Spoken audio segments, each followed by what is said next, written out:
Okay, now we're working on the hat yet, and we're going around the top part of the brim, trying to get it taken out pretty good. You know, follow things out a little bit more. There we go. Same thing in the front. We're going to follow that line and then bring it up to that point there. We're going to trim this out. There's a lot more to take out, but we're just putting some guidelines in right now where things are.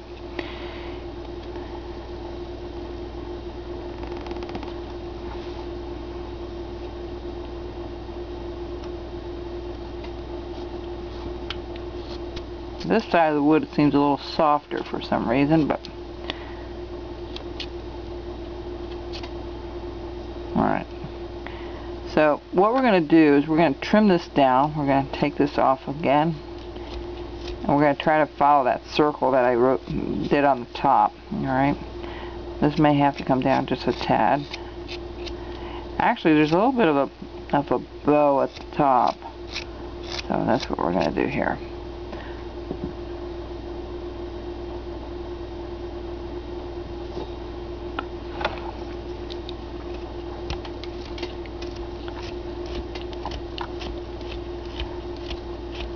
See if we can get that nice and rounded at the top first.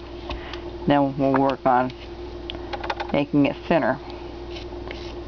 Because once we have this established, then the rest will fall into place.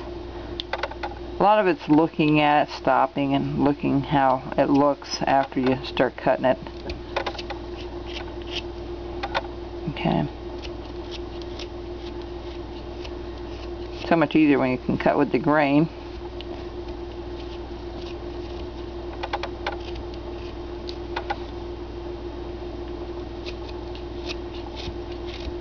Now some hats have it where this is thinner at the top, but the ones I've seen have it where it's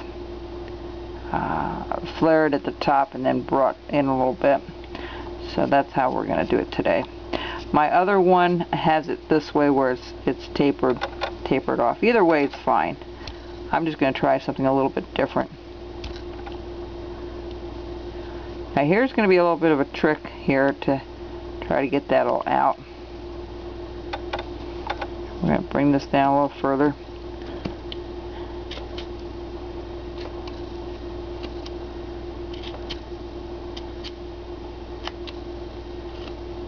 I'm going to do each side this way and keep chopping it out a little bit at a time. Okay, see how we have a little bit of a turn on the hat.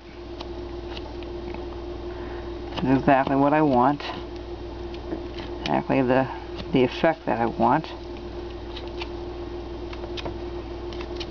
And we'll go over here and do the same thing.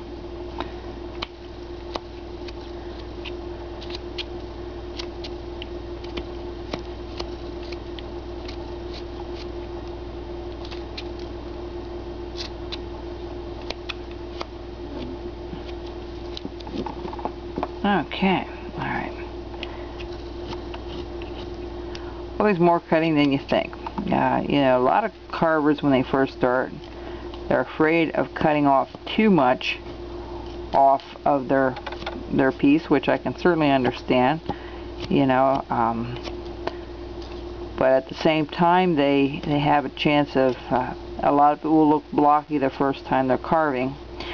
And that takes practice to learn how not to be afraid to take it a little further. And that comes through experience, and really sometimes you don't see it, that it's blocky. A lot of carvers when they first start, they don't see what they're doing. They think it's right the way it is, and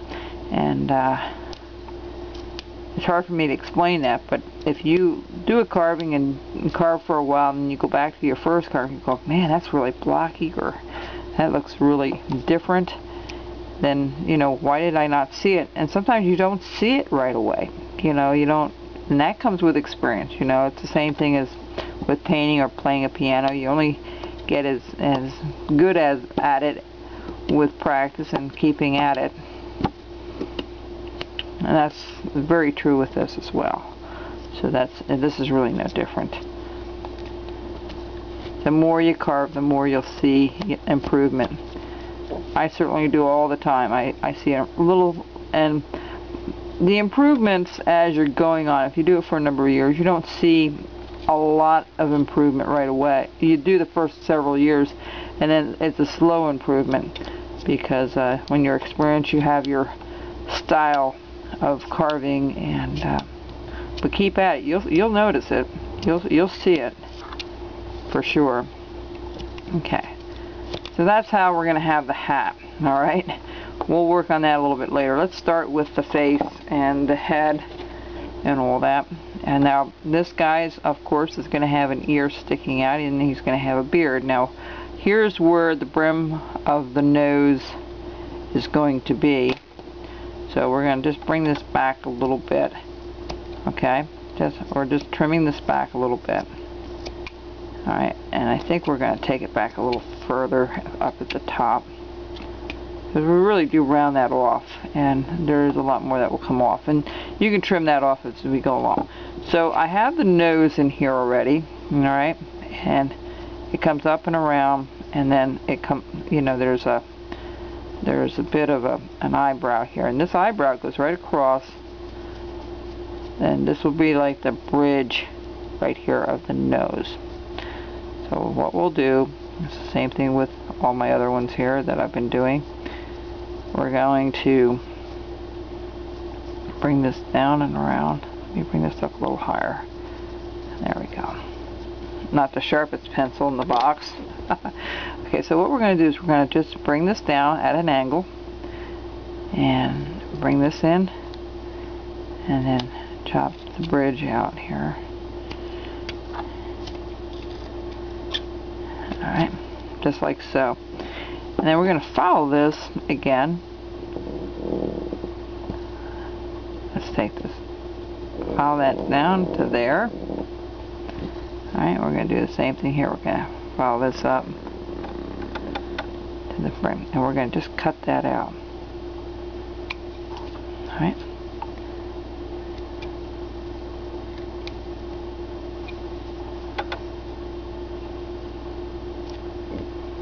Alright. Again, we're going to bring this in a little deeper.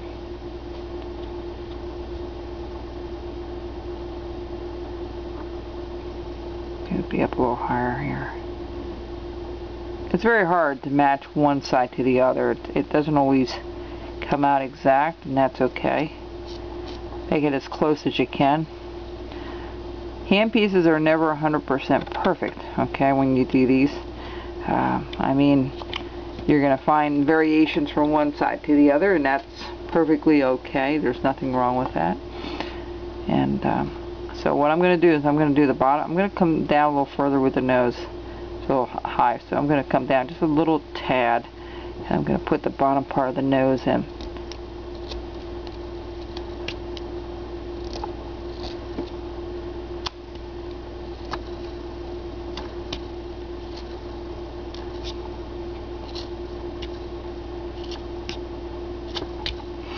Okay. Now with the nose and with the brim here, we're going to take that in a little further because I want that a little bit deeper. Alright. What we're going to do is we're going to take our pencil. Remember, this is the middle here, so we're going to try to get it as wide on either side of the nose, as wide as we can here. I find a short, stubby nose is cuter. It gives it the cute effect than a long nose and a thin nose. So if you want things to look kind of cute, then you go with a fat and chubby look, or a fat nose look anyway.